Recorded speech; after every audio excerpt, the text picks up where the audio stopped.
नमस्कार, आप सभी का स्वागत मेरे YouTube चैनल विकास शर्मा ऑफिशियल और सिकपाल क्लासेस में। अपने जैसा कि चल रहा था पिछले भाग में हमने देखा था रासायनिक समीकरण व रासायनिक अभिक्रियाएं। तो समीकरण वाला पोर्शन हमारा पूरा हो चुका है। अब बात करते हैं हम रासायनिक अभिक्रियाओं की। इसमें हम पहले लेते हैं आपकी सबसे पहली अभिक्रिया है संयोजन अभिक्रिया। संयोजन अभिक्रिया, संयोजन अभिक्रिया जो है ना, संयोजन का मतलब होता है जुड़ना, है ना। तो इसकी परिभाषा लिखते हैं हम, वह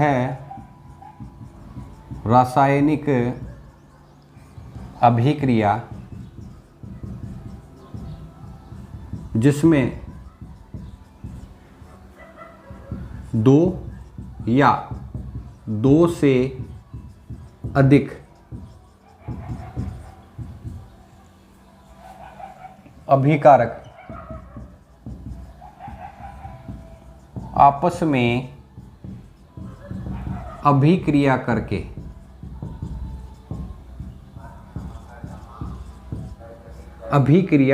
करके एकल उत्पाद का निर्माण करते हैं।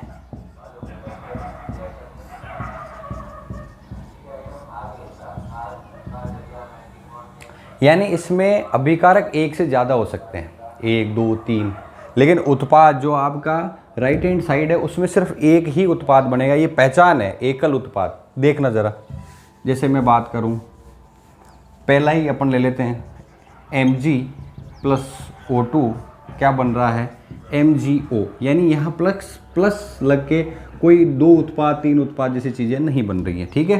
तो ये हो गया आपका, समीकरण को संतुलित कर देते हैं, 2Mg प्लस O2 2MgO। ये आपकी संयोजन अभिक्रिया है। दो अभिकारक आपस में अभिक्रिया करके एकल उत्पाद का निर्माण कर रहे हैं। अब देखते हैं CaO प्लस ये आपका कैल्शियम ऑक्साइड प्लस H2O, ठीक है। तो ये बनता है आपका CaOH का होल ट्वाइस। ये है आपका, इसे बोलते हैं बिना बुझा चूना। इसको बोलते हैं हम बुझा हुआ चूना या चूने का पानी। क्या बोलते हैं, चूने का पानी। तो calcium oxide react with H2O। Calcium oxide की अभिक्रिया अपन जल के साथ करवाते हैं। घर आप कड़ी करानी तो कड़ी घोड़ा, मैंने कड़ी ले रहा हूँ, मैंने पानी में डालना, बस यही अभिक्रिया है। इन दोनों के मिलने से उत्पाद क्या बन रहा है, सिंगल आपके जो है उत्पाद बन रहा है। और यह उत्पाद क्या कर रहा है, बुझा हुआ चूना या चूने का पानी। इसका उपयोग हम सफ़ेदी करने के लिए करते हैं, घर में वाइट वॉश करते हैं दीवारों को। अब देखो CaOH यानी चूने का पानी, इसका उपयोग हम घरों में सफ़ेदी करने के लिए करते हैं, ठीक है। अब घरों में जब सफ़ेदी होती है तो कहते हैं 2 दिन बाद में 3 दिन बाद में उसकी ब्राइटनेस यानी उसकी चमक बढ़ जाती है। तो वो क्यों बढ़ती है, उसके लिए भी हम अभी रिएक्शन पढ़ेंगे। उस रिएक्शन से उसकी चमक बढ़ती है।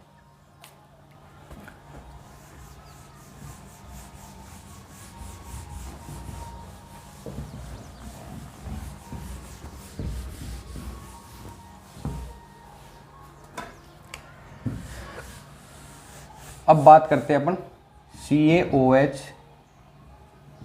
का होल ट्वाइस यानी चूने का पानी। मैंने जैसे आपको कहा कि इसका उपयोग हम क्या करते हैं, घरों में सफ़ेदी करने के लिए इसका यूज़ लेते हैं, इसका उपयोग लेते हैं। तो देखो CaOH का होल ट्वाइस। अब देखो क्या होता है कि आपसे सवाल पूछेगा बोर्ड में कि चूने के पानी से जब हम सफ़ेदी कर देते हैं तो या 2 या 3 दिन बाद में उस दीवारों की चमक क्यों बढ़ जाती है, ठीक है ना। तो देखो ये कैल्शियम हाइड्रोक्साइड है यानी चूने का पानी है, ये क्या करता है, वायुमंडल में उपस्थित CO2 से अभिक्रिया करता है। अपने जो घरों में CO2, रूम में O2 है तो CO2 भी है, ठीक है। जैसे हम O2 ले रहे हैं तो CO2 छोड़ भी रहे हैं, तो इसके साथ में बहुत ही धीमी अभिक्रिया करता है, ठीक है। और एक चमकदार लेयर बना देता है CaCO3। ये चमक बनती है आपके कैल्शियम कार्बोनेट की। ये चमक किसकी बनती है? कैल्शियम कार्बोनेट की चमक बनती है। और हम देखेंगे सफ़ेदी करने के अगले दिन H2 छोटी छोटी बूंदें भी वहाँ पे बाहर आ जाती हैं। तो ठीक है, तो यहाँ पर हाइड्रोजन कितने हैं? 2, उधर हाइड्रोजन है 2, ऑक्सीजन कितना? इधर 2, इधर 1 और 3 4 ऑक्सीजन है। इधर कितने हैं? 3, ठीक है। इधर 3 है तो हमको ऑक्सीजन को क्या करना है? संतुलित करना है। और कैल्शियम जो है 1 है तो ये भी 1 हो जाएगा आपका कैल्शियम। तो अब संतुलित करने के लिए क्या करना पड़ेगा? इस C के आगे क्या लगा दूँ? 2 लगा दिया हमने। यहाँ पे C क्या हो गया? 2। तो अब आप ये देखो अब क्या चीज़ बिगड़ रही है। यहाँ पे ऑक्सीजन हो गया आपके 2 दूनी 4, 4 और 2 6, इधर हो गया 3 दूनी 6 और 1 7। मामला नहीं बैठा से। चलो, जब आपने इसको C को 2 किया तो इसको भी 2 करना पड़ेगा।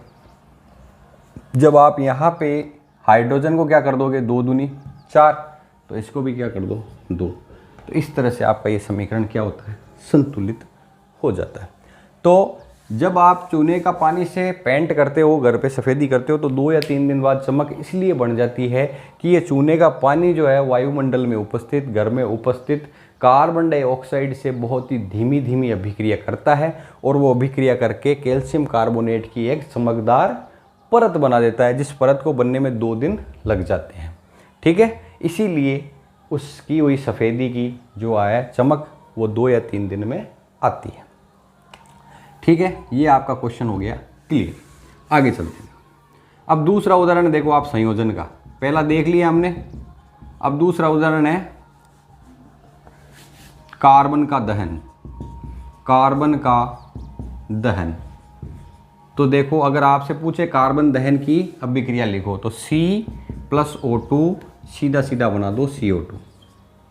कार्बन जब भी जलेगा क्या बनाएगा? Carbon dioxide. उसके बाद में तीसरी रिएक्शन और ले लो आप, एक उदाहरण, जल का बनना, ठीक है। तो H2+O2 ये बनता है H2O, इसको कर दो 2, इसको भी कर दो 2, तो ये आपका क्या बन गया? जल का निर्माण, ठीक है। तो ये 3 अभिक्रियाएं अभी के लिए, तो संयोजन की 3 अभिक्रियाएं हमने पढ़ी, 4, ठीक है।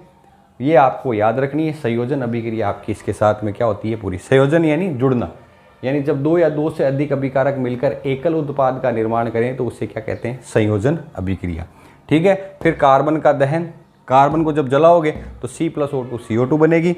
जल का बनना 2H2+O2 2H2O बन जाएगा आपके, ठीक है। यानी सभी में क्या बन रहा है? एकल उत्पाद। इसकी बात नहीं कर रहा हूँ, ये तो मैंने आपको अलग उदाहरण दिया है, चूने के पानी का चमकदार लेयर में बदलना, ठीक है। ये संयोजन नहीं है, ये अभिक्रिया, ठीक है। तो ये होती है आपकी संयोजन अभिक्रिया यहाँ पर पूरी। आगे चलते हैं।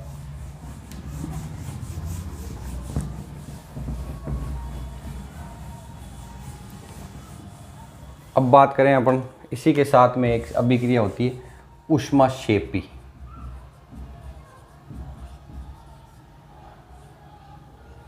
और इस शे को मैं क्या कर देता हूँ? एक तीर का निशान दे देता हूँ ऐसे। इस तीर के निशान से आपको पता चल जाएगा कि ऊष्माक्षेपी रिएक्शन कौन सी है। तो वह है रासायनिक अभिक्रिया जिसमें अभिकारकों के की आपस में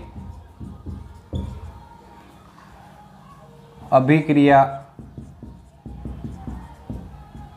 के फलस्वरूप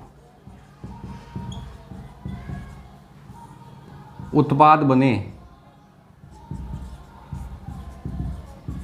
वह साथ में ऊष्मा या ऊर्जा भी मुक्त होती हो, ही मुक्त या निष्कासित होती हो ऐसी रासायनिक अभिक्रिया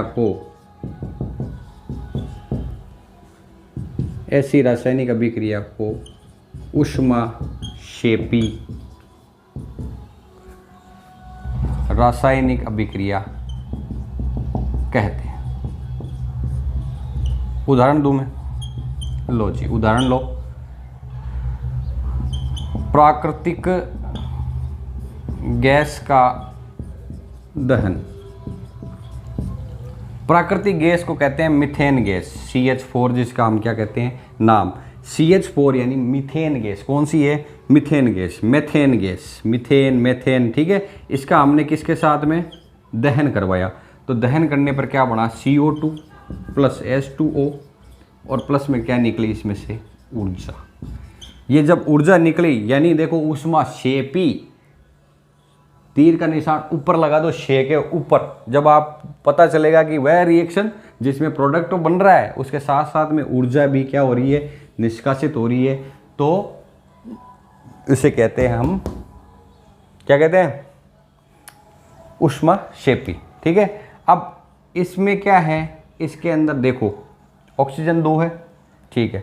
यहाँ पे हाइड्रोजन 4 है और वहाँ पर कितने हैं? 2 है। तो इसको कमेंट बॉक्स में आपको बताना है संतुलित करके। मैं नहीं करवाऊँगा। अब मैं आपको जो भी रिएक्शनें कराऊंगा वो संतुलित नहीं करवाऊंगा, आप ही करना ट्राई घर पे। जब आप कर लोगे तो आपको आ गई, और अब जब आ गई तो फिर संतुलन वाला मामला सही हो गया। नहीं आती है, कोई मुश्किल आती है तो कमेंट में डाल देना, वो सॉल्व करवा देंगे, ठीक है। तो ये थी आपकी ऊष्माक्षेपी रिएक्शन। अब आपके एक नोट लिख लेना, 100 रुपये का नोट लगा देना आप।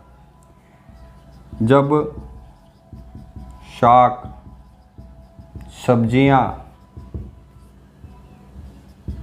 विघटित होकर कंपोस्ट में बदल जाती हैं तो वह भी ऊष्माक्षेपी अभिक्रिया कहलाती है भाई। वह भी ऊष्माक्षेपी अभिक्रिया होती है, ठीक है। वह भी ऊष्माक्षेपी अभिक्रिया होती है।